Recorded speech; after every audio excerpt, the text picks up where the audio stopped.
Dan untuk mengetahui informasi dari jalannya sidang perdana Nadiem Makarim hari ini, kita bergabung dengan jurnalis NTV Arif Subakti dan juru kamera Ihsan Riansyah dari Pengadilan Negeri Jakarta Pusat. Selamat siang Arif, pukul berapa sidang dimulai dan apa isi dakwaan dari jaksa penuntut umum? Baik Helmut dan juga pemirsa, memang seperti yang disebutkan sebelumnya bahwa hari ini merupakan sidang pembacaan dakwaan perdana bagi kasus korupsi Chromebook periode 2020 hingga 2022 terhadap mantan Mendikbudristek yaitu Nadiem Makarim bersama juga dengan 3 tersangka lainnya. Dan dapat kami informasikan bahwa memang seperti yang dijadwalkan sebelumnya, di mana persidangan yang seharusnya dimulai pada pukul 10 pagi namun berjalan mundur begitu, yang akhirnya harus dimulai pada pukul 11 siang. Dan dapat kami informasikan juga bahwa untuk sidang perdana hari ini dikabarkan bahwa mantan Mendikbudristek Nadiem Makarim tidak menghadiri persidangan karena masih dalam kondisi sakit. Dan informasi ini juga disampaikan oleh penasihat hukum Nadiem Makarim yaitu Dodi Abdul Qadir, yang mengatakan bahwa Nadiem saat ini masih menjalani pemulihan pasca operasi yang dilakukan pada tanggal 12 Desember kemarin.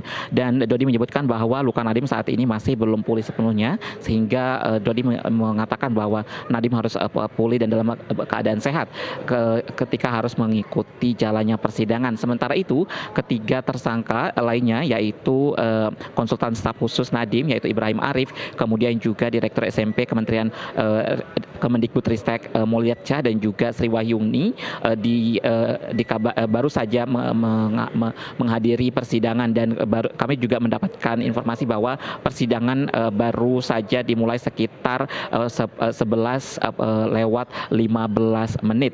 Dan berdasarkan informasi yang kami dapatkan, ada pun juga sejumlah dakwaan yang akan disampaikan pada hari ini, yaitu di mana para terdakwa dikenai dengan dakwaan primer pasal 2 ayat 1 junto pasal 18 Undang-Undang Republik Indonesia nomor 31 tahun 1999 yang juga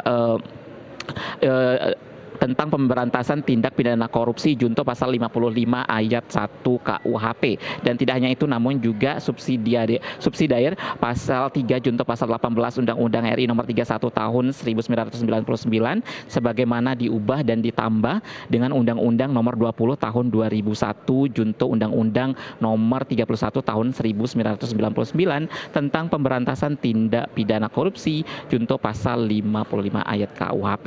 Dan memang dijelaskan juga seperti yang kita ketahui bahwa tidak hanya Nadiem namun juga 3 tersangka lainnya memiliki peran masing-masing dalam kasus korupsi Chromebook, di mana memang seperti yang kita ketahui salah satunya itu Nadiem yang sebelumnya merupakan mantan direktur Gojek yang juga ditunjuk oleh Presiden Jokowi waktu itu yang menjadi Mendikbudristek, yang kemudian akhirnya di mana Nadiem melakukan atau mengirim surat begitu kepada tidak hanya mengirim surat namun juga melakukan pertemuan Zoom dengan mewajibkan para peserta menggunakan headset dan juga alat semacamnya dari Pusat Studi Pendidikan dan Kebijakan PSPK untuk membahas rencana pengadaan Chromebook. Sementara itu Ibrahim Arif juga memiliki peran yang tidak jauh berbeda begitu, di mana ia juga merupakan salah satu orang yang merancang penggunaan Chrome OS sejak sebelum memang Nadiem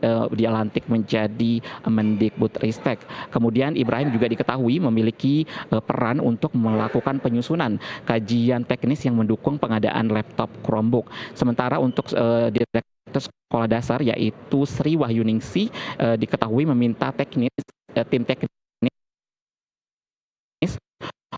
untuk membuat kajian baru